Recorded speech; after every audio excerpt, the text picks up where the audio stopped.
안녕하세요. 오늘은 투자를 왜 해야 되는지에 대해서 이야기를 한번 해보도록 하겠습니다. 투자를 해야 되는 이유는 돈의 가치가 하락하기 때문입니다. 실제로 돈은 가만히 있죠. 근데 상대적인 물건 값들이 올라서 돈의 가치가 떨어집니다. 이 그래프는 소비자 물가지수 상승률을 나타낸 그래프인데요. 1986년부터 2022년까지 저희 나라의 물가지수 상승이 얼마나 되어 있는지 나타내는 그래프입니다. 3%, 7.1% 이렇게 높을 때는 9.3%, 낮을 때는 0.5%, 작년도는 5.1%죠.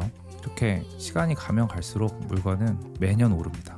오른 것만큼 돈의 가치는 상대적으로 깎이는 거죠. 그래서 사람들은 이걸 해결하고자 저축을 합니다. 근데 기사 하나 볼게요.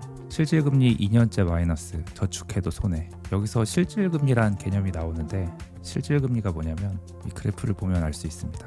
여기서 저축성 수신금리, 이 파란 선이 저희가 받는 예금에 대한 금리인데 여기서 물가 오른 것만큼 뺀 게 실질금리가 됩니다. 근데 이 그래프를 보면 이 검은 선이 실질금리가 되는데 2012년부터 작년까지를 봐도 아무리 높아도 1% 초반대를 형성하고 있죠. 그래서 저축을 하면 잘 해봐야 1%대의 가치 상승이 이루어집니다. 근데 이마저도 17년도랑 작년 두 해를 보면 마이너스입니다. 이게 무엇을 말하는 거냐면 저축을 해도 때로는 그 돈의 가치는 깎인다는 말입니다. 근데 여기서 저희가 또 한 가지 빼먹은 게 있어요.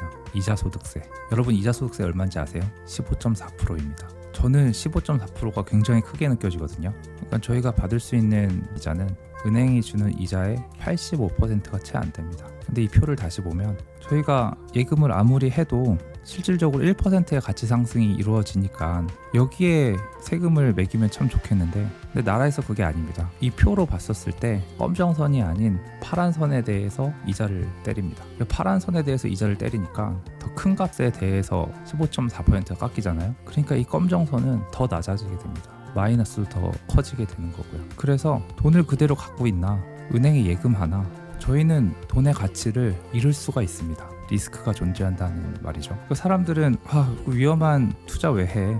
리스크 있는 걸 왜 해? 이렇게 말하면서도 실질적으로 자기들이 하는 행위 자체가 리스크가 있는 행위예요. 그래서 이거를 좀 극복하고자 하는 사람들은 좀 특이한 짓을 합니다. 돈을 물건으로 바꿔 놓는 거죠. 물건값이 매년 오르니까 그냥 물건을 갖고 있는 겁니다. 근데 또 아무 물건을 살 수가 없잖아요, 저희가.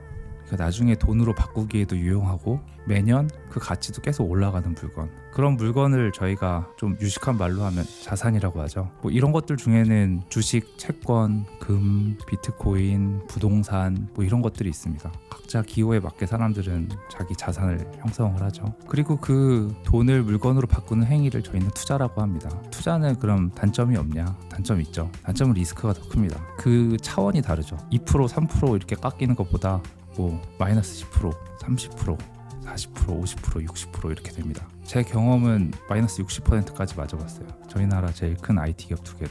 그런데 물론 장점도 있죠. 장점은 뭐냐면 수익률이 훨씬 더 크다.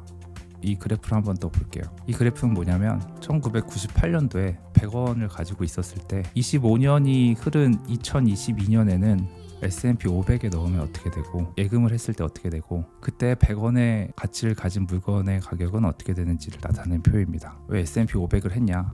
저는 그냥 앞으로 S&P 500만 할 거라서 딴 건 보지도 않았습니다. 그래서 1998년도에 100원 했던 게 25년이 흐른 2022년에는 약 한 180원 정도 가격을 형성하고 있습니다. 근데 예금을 하면 어떻게 되냐? 한 200 정도 되는 게 보이시죠? 근데 여기서 금리는 예금 금리가 아니라 시계열 자료를 못 찾아가지고 한국은행 기준금리를 따왔기 때문에 이거보다 좀 낮습니다. 왜냐하면 기준금리는 모든 금리의 기준이 되기 때문에 예금 금리 좀 더 낮아요. 그래서 100원짜리는 한 170원 되고 통장에 넣어놓으면 한 200원 좀 안 되는 거죠. 그러니까 뭐 그냥 또이또이인 겁니다. 근데 S&P 500에 투자를 했으면 어떻게 됐냐? 근데 100원에서 오르다가 100원 밑으로 떨어질 때도 있죠. 한 2022년 위 언저리에. 그리고 또 오르다가 2008년도에 또 한번 떨어지고 그러다가 쭉 올라서 거의 400을 찍습니다. 그러니까 예금하고 비교하면 거의 2배 차이 나죠. 근데 여기에는 배당 재투자가 반영이 안 된 거니까 그냥 배당금 다 받고 그냥 가만히 있어도 거의 2배 차이가 난다는 겁니다. 여러분은 이 그래프를 봤었을 때 어느 게 더 안전해 보이세요? 그리고 어느 게 더 좋아 보이세요? 저는 S&P 500이 더 안전해 보이고 더 좋아 보이는데 그리고 25년 정도의 기간을 가진 자료라면 어느 정도 믿을만 하지 않을까요? 또 그래서 저는 S&P 500에 다 걸기로 했습니다. 주식도 이 세상에서 제일 안전하고 제일 무거운 종목 중에 하나잖아요. 그래서 결론을 말씀드리면 어차피 투자를 하든 안 하든 돈을 잃는 리스크가 존재합니다. 근데 리스크가 존재를 한다면 수익률이 훨씬 더 큰 게 좋지 않을까요? 근데 더 문제는 이렇게 벌고 있는 사람들이 있다는 겁니다. 이렇게 버는 사람이 많으면 많아질수록 제가 예금을 했을 때는 상대적으로 가난해지는 거잖아요.